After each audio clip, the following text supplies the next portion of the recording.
श्रीराम समर्थ. श्रीमद दासबोध दशक 19वा. सिकवण नाम. समास चौथा. सदैव लक्षण निरूपण. श्रीराम. मागा बोलिले करंट लक्षण, ते विवेके सांडावे संपूर्ण. आता ऐका सदैव लक्षण परम सौख्यदायक. श्रीराम. मागील समासात करंट लक्षणाचे वर्णन केले, ते विवेकाने संपूर्ण सोडावे.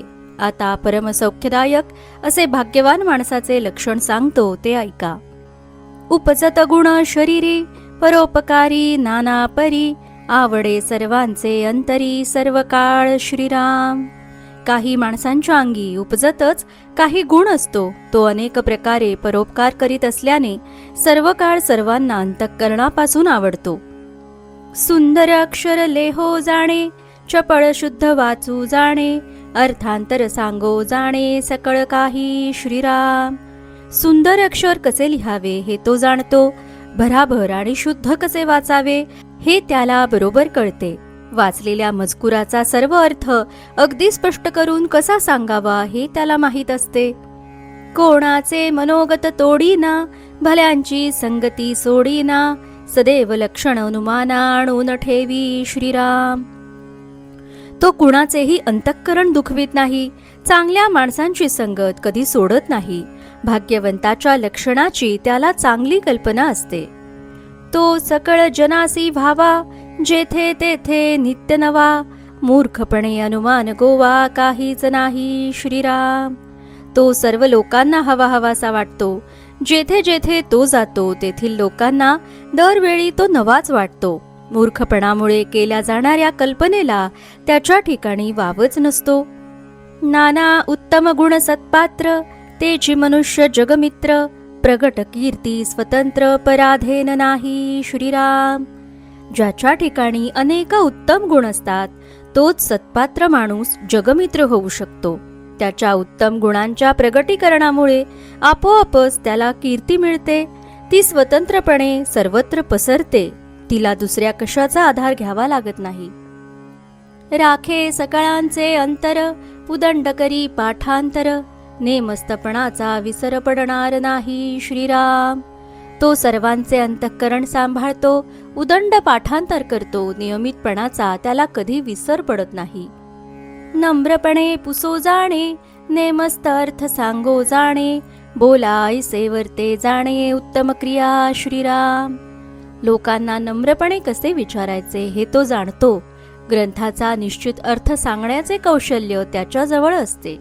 तो जसे बोलतो त्याप्रमाणेच उत्तम आचरण कसे करावे हेही तो जाणतो. जो मानला बहुतांसी, कोणी बोलो न शके त्यासी. धगधगीत पुण्यरासी, महापुरुष. श्रीराम. जो अनेक जणांना मान्य असतो त्याला कोणी बोलू शकत नाही. तो अत्यंत तेजस्वी आणि पुण्यवान महापुरुष असतो. तो परोपकार करिताच गेला, पाहिजे तो ज्याला त्याला. मग काय उणे तयाला भूमंडळी. श्रीराम. तो नेहमी परोपकारच करीत असतो, त्यामुळे ज्याला त्याला तो हवासा वाटतो. मग त्याला या जगात काय कमी पडणार आहे. बहुत जन वास पाहे, वेळेसी तत्काळ उभा राहे. उणे कोणाचे न साहे, तया पुरुषासी. श्रीराम. अनेक लोक त्याची वाट पाहत असतात. कुणाच्याही अडचणीच्या वेळी तो मदतीला तयार असतो. त्या पुरुषाला कुणाचेही उणे सहन होत नाही. 14 विद्या 64 कळा, जाणे संगीत गायेन कळा. आत्मविद्येचा जिव्हाळा, उदंड तेथे. श्रीराम. त्याच्याजवळ 14 विद्या आणि 64 कला यांचे ज्ञान असते. त्याला संगीताची उत्तम जाण असते आणि गायन कलाही अवगत असते. त्याच्यापाशी आत्मविद्येचा उदंड जिव्हाळा असतो. सकळांसी नम्र बोलणे, मनोगत राखोन चालणे. अखंड कोणी एकाचे उणे पडोची नेदी. श्रीराम. तो सर्वांशी नम्रतेने बोलतो, त्याचे मनोगत जाणून त्यांना सुख होईल अशा प्रकारे वागतो. सदैव कुणाचेही उणे तो पडूच देत नाही. न्याय नीती भजन मर्यादा, काळ सार्थक करी सदा. दरिद्रपणाची आपदा तेथे कैची. श्रीराम. न्याय, नीती, भजन आणि मर्यादा यांविषयी तो सावध असतो आणि आपला वेळ सर्वदा सार्थकी लावतो. मग तेथे दारिद्र्याचे संकट कसे असू शकेल? उत्तम गुणे शृंगारला, तो बहुतांमध्ये शोभला, प्रगट प्रतापे उगवला मार्तंड जैसा श्रीराम. जो उत्तम गुणांनी संपन्न असतो तो अनेक लोकात शोभून दिसतो. सूर्य जसा आपल्या तेजाने प्रतापाने प्रगट होताच जग उजळून टाकतो, तसेच याच्या गुणांमुळे तो त्याच्या तेजाने लोकांना दिपवून टाकतो. जाणता पुरुष असेल जेथे, कळहो कैचा उठेल तेथे, उत्तम गुणाविषयी ते प्राणी करंटे श्रीराम. जेथे जाणता पुरुष असतो तेथे कलह उत्पन्न होत नाही. ज्यांच्या जवळ उत्तम गुण नसतात ते प्राणी करंटे भाग्यहीन असतात. प्रपंची जाणे राजकारण, परमार्थी साकल्य विवरण, सर्वांमध्ये उत्तम गुण त्याचा भोगता श्रीराम. प्रपंचात तो मुत्सद्दीपणे वागतो, परमार्थात साकल्याने अध्यात्माचे विवरण कसे करावे हे तो जाणतो. तो लोकांच्या उत्तम गुणांची कदर करतो. मागे एक पुढे एक, ऐसा कदापि नाही दंडक, सर्वत्रांसी अलोलिक तया पुरुषाची श्रीराम. मागे एक पुढे एक अशी त्याची वागण्याची रीत कधीही नसते, म्हणून त्या पुरुषाचे सर्वांना खूप कौतुक वाटते. अंतरासी लागेल ढका, ऐसी वर्तणूक करू नका, जेथे तेथे विवेका प्रकट करी श्रीराम.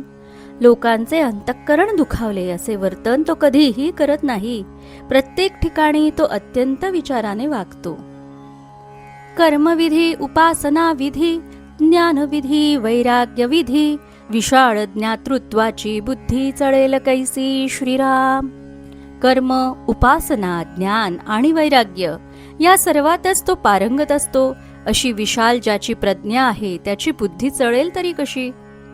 पाहता अवघे उत्तम गुण, तयास वाईट म्हणेल कोण, जैसा आत्मा संपूर्ण सर्वांघटी श्रीराम. त्याचे सर्व उत्तम गुण पाहिल्यावर त्याला वाईट कोण म्हणेल?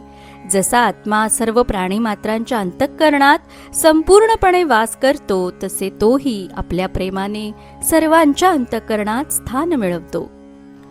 आपल्या कार्यास तत्पर, लोक असती लहान थोर, तैसाची करी परोपकार मनापासूनी श्रीराम. तो आपल्या कार्यात अत्यंत तत्पर असतो. लहान थोर कुणीही असो, दुसऱ्याचे कार्य ते आपलेच कार्य असे समजून मनापासून परोपकार करतो. दुसऱ्याच्या दुःखे दुखवे, दुसऱ्याच्या सुखे सुखावे, आवघेची सुखी असावे ऐसी वासना श्रीराम. तो दुसऱ्याच्या दुःखाने दुःखी होतो आणि दुसऱ्याच्या सुखाने सुखी होतो. सर्वच लोक सुखी असावेत अशीच त्याची वासना असते. उदंड मुले नाना परी, वडिलांचे मन अवघ्यांवरी, तैसी अवघ्यांची चिंता करी महापुरुष श्रीराम. एखाद्या माणसाला खूप मुले असतात आणि वडिलांचे सर्वांवरच प्रेम असते, त्याप्रमाणे असा महापुरुषही सर्वांच्याच कल्याणाची चिंता करतो. जयास कोणाचे सोसेना, तयाची निकांचन वासना, धिकारिल्या धिकारेना तोची महापुरुष श्रीराम. ज्याला कुणाचेही अकल्याण सोसवत नाही आणि ज्याला चुकूनही पैशाची वासना होत नाही, अशा महापुरुषाचा कुणी धिक्कार केला तरी तो मात्र कुणाचा धिक्कार करीत नाही. मिथ्या शरीर निंदले तरी याचे काये गेले, ज्ञात्यासी आणि जिंतिले देहे बुद्धीने श्रीराम. एखाद्याने निंदा केली तरी ती मिथ्या असलेल्या शरीराची असते, मग त्यात आपले काय गेले अशी त्याची भावना असते. ज्ञाता आहे आणि त्यास देहबुद्धीने जिंकले असे कधी होईल का? हे अवघे अवलक्षण, ज्ञाता देही विलक्षण, काहीतरी उत्तम गुण जनी दाखवावे श्रीराम. देहबुद्धीने जिंकले जाणे हे अवलक्षण आहे, पण ज्ञाता हा देहधारी असूनही स्वार्थरहित आणि आत्मनिष्ठ असा विलक्षण असतो. माणसाने काही ना काही उत्तम गुण लोकात दाखवावेत. उत्तम गुणास मनुष्य वेधे, वाईट गुणासी प्राणी खेदे, तीक्ष्ण बुद्धी लोक साधे काये जाणती श्रीराम. उत्तम गुणांनी मनुष्य आकर्षित होतात, वाईट गुणांमुळे लोकांना खेद होतो. ज्ञात्याची बुद्धी अत्यंत तीक्ष्ण म्हणजे सूक्ष्म असते. सर्वसामान्य लोक ती जाणू शकत नाहीत. लोकी अत्यंत क्षमा करीती, आलिया लोकांचे प्रचिती. मग ते लोकपाठी राखती नाना प्रकारी. श्रीराम. लोकांनी अपराध केले तरी तो लोकांना अत्यंत क्षमा करतो. त्याच्या क्षमाशीलतेचा अनुभव लोकांना आला की ते त्याची नाना प्रकारे पाठ राखतात. बहुतांची वाटे मी थोर, सर्वमान्य पाहिजे विचार. धीर उदार गंभीर महापुरुष श्रीराम. अनेक लोकांना असे वाटते की आपण थोर आहोत, पण सर्व लोकांनी तो थोर आहे हे मान्य व्हावयास हवे. जे महापुरुष असतात ते नेहमी धीर उदार आणि गंभीर असतात. जितुके काही उत्तम गुण ते समर्थाचे लक्षण. अवगुण ते करंट लक्षण सहजची झाले. श्रीराम. जेवढे म्हणून उत्तम गुण आहेत ते समर्थ पुरुषाचे लक्षण समजावे. मग अवगुण हे सहजच कटीपणाचे लक्षण ठरते. इति श्रीदासबोधे गुरुशिष्य संवादे सदैव लक्षण निरूपण नाम समास चौथा समाप्त. जय जय रघुवीर समर्थ.